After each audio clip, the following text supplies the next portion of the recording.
छोटी से छोटी भर्ती, जैसे कि एक प्रयोगशाला परिचायक भर्ती थी, इसमें सिर्फ 52 पद थे, उसमें 2 लाख बच्चों ने फॉर्म भर दिया था। इसी प्रकार से जेल प्रहरी, चतुर्थ श्रेणी कर्मचारी, मत्स्य पालक और सिपाही आबकारी, इन सब भर्तियों के लिए सब 10th बेस्ड भर्तियां हैं। फर्स्ट स्टेज के अंदर आप ज्यादा संख्या को और सेकंड स्टेज में फिर कंट्रोल संख्या को कराएं, और या फिर ये शायद अप्रैल मई में चली जाए, डिपेंड करता है कब को हमको उसकी परमिशन मिलती है। ऑनलाइन तैयारी, ऑफलाइन जैसा अनुभव कपिल सर के मार्गदर्शन में करें RAS, PSI, EO, RO और अन्य भर्ती परीक्षाओं की तैयारी बूस्टर एकेडमी के साथ। अभी डाउनलोड करें बूस्टर एकेडमी ऐप। अभी तीसरी सीईटी 10th लेवल की, उसकी संभावना भी है, उसका भी हम प्रयास कर रहे हैं, क्योंकि लगभग 8 से 9 भर्तियां उसके जारी हो सकती हैं। क्योंकि जो कोई भी 10वीं बेस्ड भर्ती होती है, छोटी से छोटी भर्ती, जैसे कि एक प्रयोगशाला परिचायक भर्ती थी, इसमें सिर्फ 52 पद थे, उसमें 2 लाख बच्चों ने फॉर्म भर दिया था।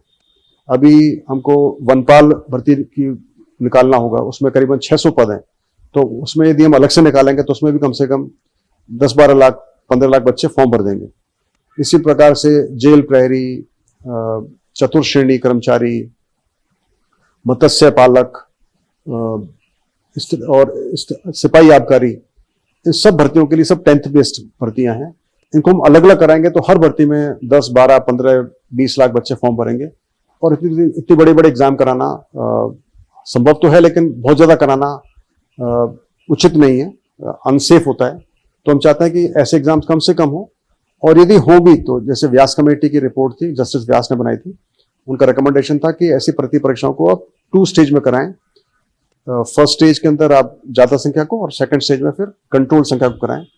तो हमारा ये प्लान था। इसी आधार पर फिर हमने रिक्वेस्ट किया कि जैसे सीईटी ग्रेजुएशन, सीईटी 12वीं हो रही है, अब चूंकि इसकी वैलिडिटी 3 साल हो गई है, तो ये भी अच्छा रहेगा। तो हम आगे आने वाली भर्तियां जो भी 10वीं बेस्ड होंगी, जैसे भी फॉरेस्ट गार्ड है या दूसरी भर्तियां हैं, इन सबको हम सीईटी 10वीं के माध्यम से कराने का हमने प्रयास कर रहे हैं।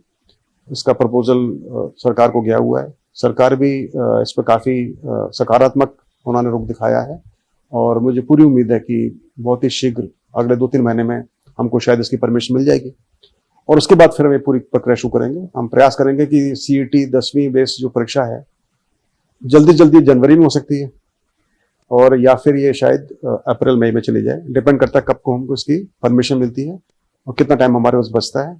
जहाँ तक सिलेबस का सवाल है, 10वीं का जो इसका सिलेबस होगा वो लगभग चतुर्थ श्रेणी का जो सिलेबस था या पशुपत्र का जो सिलेबस था, लगभग उसी लाइंस पर होगा। तो जो भी बच्चे सोच रहे हैं 10वीं बेस्ड सीईटी के आधार पर परीक्षा देना और आगे इन भर्तियों में अपना हिस्सा लेना, तो वो इस आधार पर थोड़ी तैयारी भी कर सकते हैं।